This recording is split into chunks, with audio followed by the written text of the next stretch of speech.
मिलेट्समध्ये सगळ्यात जास्त प्रमाणात प्रोटीन असतात. मिलेट्समध्ये सगळ्यात जास्त प्रोटीन असतात, कमीत कमी कर्बोदक असतात, कार्बोहायड्रेट असतात. मिलेट्समध्ये जास्तीत जास्त प्रोटीन असतात, कमीत कमी प्रमाणात कार्बोहायड्रेट असतात, कर्बोदक असतात. म्हणजे कर्बोदक म्हणजे साखर. कर्बोदक म्हणजे कच्ची शर्करा, कच्ची साखर. कार्बोहायड्रेट म्हणजे काय? कच्ची साखर. पण गव्हामध्ये, तांदूळामध्ये कार्बोहायड्रेट जास्त असतात. आवश्यक मर्यादेपेक्षा जास्त असतात.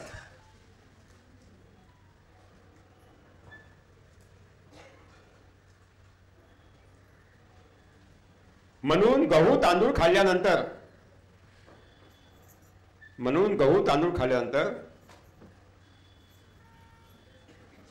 अनावश्यक साखर रक्तामध्ये येते. आवश्यक येते तर पचून जाते. अनावश्यक साखर कुठे येते? रक्तामध्ये येते. गहू तांदूळ साखर खाल्ल्यानंतर, बाहेरची साखर खाल्ल्यानंतर अनावश्यक साखर कुठे येते? रक्तामध्ये येते. आणि रक्ताचं साखरेचं प्रमाण वाढतं. त्याला काय म्हणता तुम्ही? ब्लड शुगर वाढ.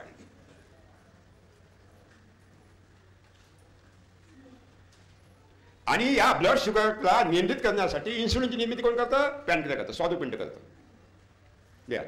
स्वादुपिंडामध्ये म्हणजे पॅनक्रियामध्ये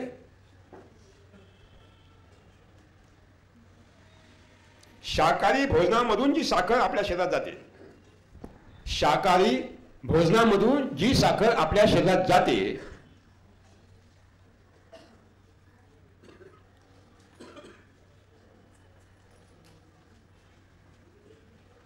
ती सर्व साखर पचवण्याची क्षमता, ती सगळी अतिरिक्त साखर पचवण्याची क्षमता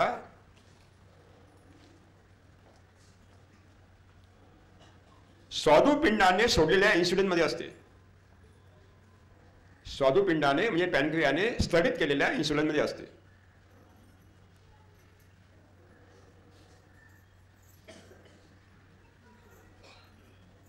म्हणजे आपण जर शाकाहारी अन्न घेतलं, वरून साखर खाल्ली नाही, गहू खाल्ले नाही, तांदूळ खाल्ले नाही, तर ब्लड शुगर वाढत नाही. या रक्तामध्ये असणाऱ्या, आपल्या मिलेटमध्ये असणाऱ्या कमीत कमी कर्बोदक व जास्तीत जास्त प्रोटीन याला लो ग्लायसेमिक इंडेक्स म्हणतात. याला काय म्हणतात? Low glycemic index.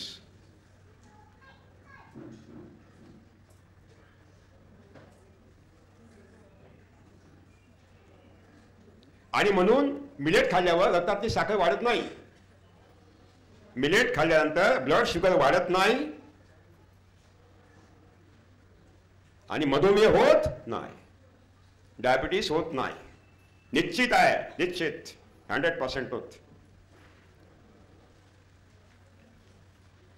मला सांगा आता, डायबिटीस कोण बोलावला? डायबिटीसला निमंत्रण कोणी केलं? आपणच केलं. कशाच्या माध्यमातून?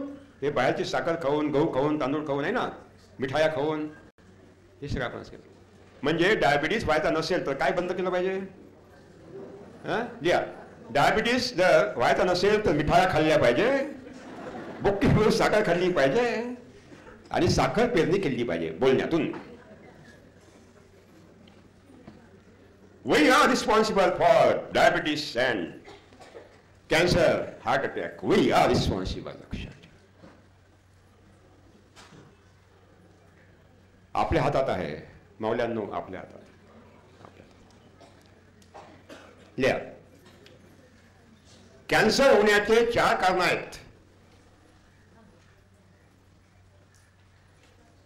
कॅन्सर होण्याचे 4 कारण आहेत.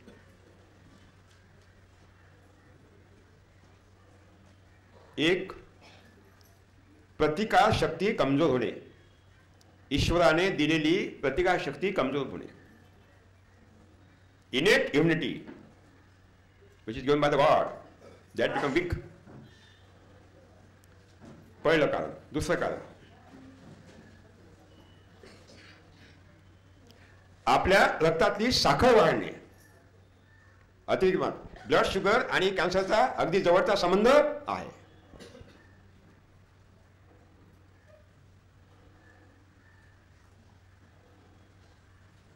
तीन,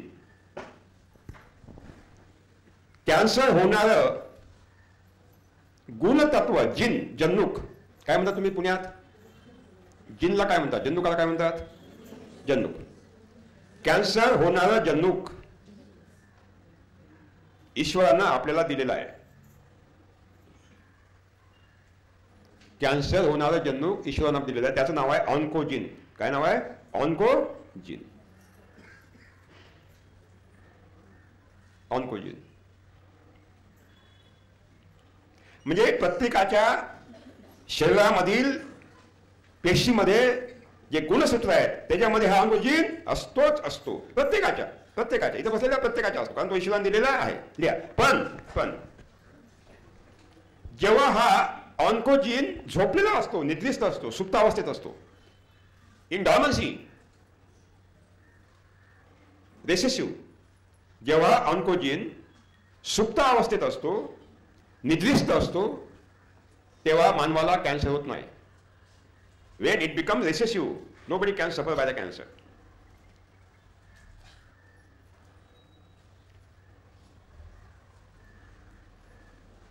जेव्हा तो जागृत होतो, when it becomes dormant, जेव्हा तो जागृत होतो तेव्हा कॅन्सर होतोच. जेव्हा तो जागृत होतो तेव्हा कॅन्सर होतोच.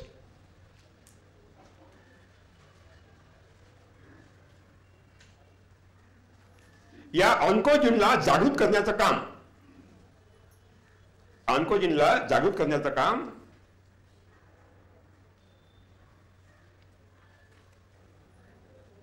आपल्या भोजनामध्ये आलेलं विष असते.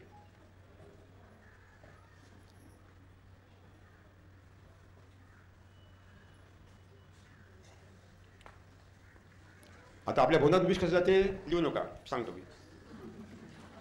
ते वाक्य लिहिलं का? कसं जाते लिहू नका. नाही, तुमचा काही भरोसा नाही, लिहा तुम्ही. आहे का? फक्त जेव्हा शेतकरी युरिया टाकतो, काय टाकतो? युरिया जेव्हा पाण्याशी संयोग पावतो तेव्हा युरिएज नावाचे विकर युरियाच्या रेणूला फोडतात आणि युरियापासून अमोनियाची निर्मिती होते. काय होते? अमोनिया. आता हा अमोनिया जमा झाला जमिनीत. नंतर अमोनियाचं रूपांतर नायट्राइटमध्ये, नायट्रोसोमोना जीवाणू आणि नायट्रोकॉकस जीवाणू करतो. अमोनियाचं रूपांतर nitrite, NITRIT. In the third stage नायट्राइटचं रूपांतर नायट्राइटमध्ये नायट्रोबॅक्टर जीवाणू आणि पेनिसिलम फंगस करतात. Nitrites are converted into nitrates, NITRAT, by the activities of the nitrobacter, bacteria and penicillium funguses. आणि हे आता नायट्रेट तयार झाले, ते जमिनीमध्ये जमा होतात. आणि आपण पाणी दिलं का पाऊस आला की पाण्यामध्ये काय होतात? ते विरघळतात. आणि ते पाण्यात विरघळलेले नायट्रेट आपल्या जमिनीमध्ये झिरपतात. पाण्यातून, झऱ्यातून ते तलावामध्ये येतात, विहिरीमध्ये येतात आणि पिण्याच्या पाण्यात कुठे येतात? आपल्या शरीरामध्ये. नायट्रेट्स आर हेविली पॉयझनस, अत्यंत विषारी पदार्थ आहेत. आपल्या शरीराच्या पेशीमध्ये जमा होतात. विषारी पदार्थ म्हणून, टॉक्सिक गार्बेज म्हणून. आणि हे नायट्रेट विष आपली प्रतिरोधक शक्ती कमजोर बनवतात, प्रतिकारशक्ती कमजोर होतात. आणि मग काय होतं? कॅन्सर होतोच. Medicine is not a remedy. Medicine अरे औषध उपाय नाही आहे, हे खोटे बोलतात सगळे शास्त्र, खोटे बोलतात. औषध उपाय नाही आहे, लक्षात ठेवा. हे झालं रसायन. आमच्या पुण्यातल्या मावळ्या, मुंबईकडे म्हणतील आमचं मुंबईचं नाव घेतलं नाही, मुंबईच्या मावळ्या सकाळी बाजारात जातात, वांगे खरीदतात, टमाटे खरीदतात आणि घरी आल्यावर पाण्यानं स्वच्छ धुतात. त्यांना असं वाटतं की पाण्यानं धुतलं म्हणजे आपला हा शेतकरी दादा जे कीटनाशक मारतो ते निघून. असं होत नाही मावल्या, असं होत नाही, असं होत नाही. जेव्हा शेतकरी विषारी कीटकनाशक मारतात, विदिन 7 सेकंद, 6 सेकंदाच्या आत ते विष आतमध्ये भिनलं जातं, शोषून घेतलं जातं. आणि 2 पेशीच्या मध्ये जे आत रिकामी जागा आहे तिथे जमा होतं, किंवा पेशीमध्ये जे फॅट आहे, चरबी आहे, त्यामध्ये जमा होतं. निघून जात नाही, लक्षात ठेवा, निघून जात नाही. हा तुमचा समज आहे, हा तुमचा. आणि ते विषारी अन्न खाल्लं की आपल्या आतडीत जातं आणि पेशीमध्ये टॉक्झिक गार्बेज, विषारी काडी कचरा म्हणून जमा होतं. It becomes deposit in your cells as a toxic garbage. आणि हे विष आपली प्रतिकारशक्ती कमजोर. तुम्ही बाजारात जाता, ते लौकीला काय म्हणतो आपण? भोपळा. भरतासाठी मोठी मोठी वांगे. संध्याकाळी जाल तुम्ही शेतकऱ्या शेतात, सगळ्याने काही विशिष्ट, हा काकडी एवढी असते, भोपळा एवढा असतो. आणि दुसऱ्या सगळे जा तर भोपळा एवढा मोठा, काकडी एवढी मोठी. का बा कसं झालं रात्र भरात? काय झालं चमत्कार? रात्रभरामध्ये चमत्कार काय झाला की संध्याकाळी एवढी असणारी काकडी दुसऱ्या दिवशी एवढी होते सकाळी. याला कारण त्या काकडीमध्ये इंजेक्शन काय टाकतात? हार्मोन्स. आणि जेव्हा ते तुम्ही काकडी खाता, ते लौकी खाता, ते हार्मोन्स कुठे जातात? आपल्या शेतात आणि जमा. दिवाळी, दसरा आणि होळीच्या दिवशी दुधाच्या दुकानात जा, दूध संपतच नाही. किती की मागा मिळतच राहते. कुठून येते? कुठे येते मला सांगा, कुठे येते? भारतामध्ये दुधाची जेवढी मागणी आहे त्या मागणीपेक्षा दुप्पट दूध बाजारात आहे. हे आलं कुठून? आलं कुठून? म्हणजे तुम्ही दुधाची पिशवी खरीदता, ते खरं दूध आहे की नकली दूध आहे ब्रह्मदेवाला माहिती. मी विचारलं तर फोनवर, माझ्याकडे त्याचा फोन आहे. तुम्ही मलाही माहित नाही, मलाही माहित. लक्षात ठेवा, हे आमचे काही, सगळे नाही, काही दूध उत्पादक गायीनं जास्त दूध द्यावं म्हणून ऑक्सिटोसिनचे काय देतात? इंजेक्शन असतात. गरोदरपणामध्ये जर डिलिव्हरी आपली वेळेवर झाली नाही, काही अडचणी आल्या तर डॉक्टर काय करतात? ऑक्सिटोसिनचं इंजेक्शन देतात. ते ठीक आहे, ते ठीक आहे. पण दूध वाढवण्यासाठी ऑक्सिटोसिन आणि हे सगळे अवशेष आपल्या शरीरामध्ये येतात. पिकावर फवारण्या करतात हार्मोनच्या. अरे हे बिनबियाचे द्राक्ष तुम्ही पहा, पुणे का बिनबियाचे द्राक्ष खातात. काय? अरे हार्मोनच्या सगळ्या फवारण्या यावर, हार्मोनच्या. म्हणजे 9 मिलीमीटर द्राक्ष हे 18 मिलीमीटर व्हायला पाहिजे, त्यासाठी काय करतात? डिपिंग करतात हार्मोन्स मध्ये. लक्षात ठेवा. आणि ते खाल्ले म्हणजे आपल्या शरीरात येतात. आणि हे जेव्हा हार्मोन्स आपल्या शरीरात जातात, आपल्या शरीरातलं हार्मोनचं इम्बॅलन्स म्हणजे संतुलन बिघडतं. 16 वर्षात ऋतुस्नात होणारी मुलगी, म्हणजे ज्याची मासिक पाळी 16 वर्षात चालू होते, ती आता 18 वर्षात चालू झालेली आहे. खरं का खोटं आहे? खरं का खोटं आहे? हे कुठून आलं? कुठून आलं सांगा मला, कुठून आलं? हे सगळं imbalance of the hormones which are taken to the. आणि म्हणून हे हार्मोन्स आपल्या भोजनातून आपल्या शरीरामध्ये जातात. आपल्या हातात काहीच नाही, तुम्ही खरीदता आणि बिचारा आपण खातो. आणि म्हणून आपल्या भाज्या आपण निर्माण केल्या पाहिजे. कुठं? शेतामध्ये. म्हणून आपल्या भाज्या आपण तयार केल्या. रासायनिक शेतीमधलं अन्न खाल्लं तर आपल्या शरीरामध्ये हे विषारी तत्व जमा होतात आणि आपली प्रतिकारशक्ती नष्ट होते, हे मान्य. पण ऑर्गॅनिक फार्मिंगमध्ये, सेंद्रिय शेतीमध्ये, इथं सेंद्रिय शेतीतून टेरेस गार्डनिंग करणारे कोण कोण आहेत? हातवर करा, खूप हात वर करा. दोन नफे. सेंद्रिय शेतीमधून खाल्लेलं अन्न, सेंद्रिय शेतीमधून आलेलं अन्न सुद्धा विषारी असतं. खुलेआम बोलतोय, खुलेआम चॅलेंज आहे. पायकर बोलतोय, सिद्ध करा. खोटं बोलतायत, सिद्ध करा. खुलेआम चॅलेंज. त्याच्यामध्ये कॅडमियम, आर्सेनिक, पारा, शिसा आणि रेडिओधर्मी तत्व असतात. रेडिएक्टिव्ह एलिमेंट्स असतात. हे अत्यंत जहरीले जड पदार्थ आहेत, अत्यंत विषारी जड पदार्थ आहेत. कॅडमियम, आर्सेनिक, मर्क्युरी, लेड अत्यंत विषारी. आणि ते आपल्या शरीरात जातात. म्हणजे पुस्तकात सगळे सायंटिफिक एव्हिडन्स दिलेले आहे, सगळे दिलेले आहेत. चॅलेंज आहे, IC हॉलमध्ये मी चॅलेंज करतो, एकही बोलत नाही, चुप असतात.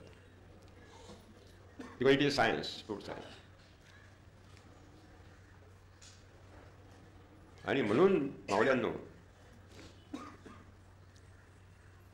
हे ऑर्गॅनिक फार्मिंगचं अन्न सुद्धा विषारी आहे, लक्ष.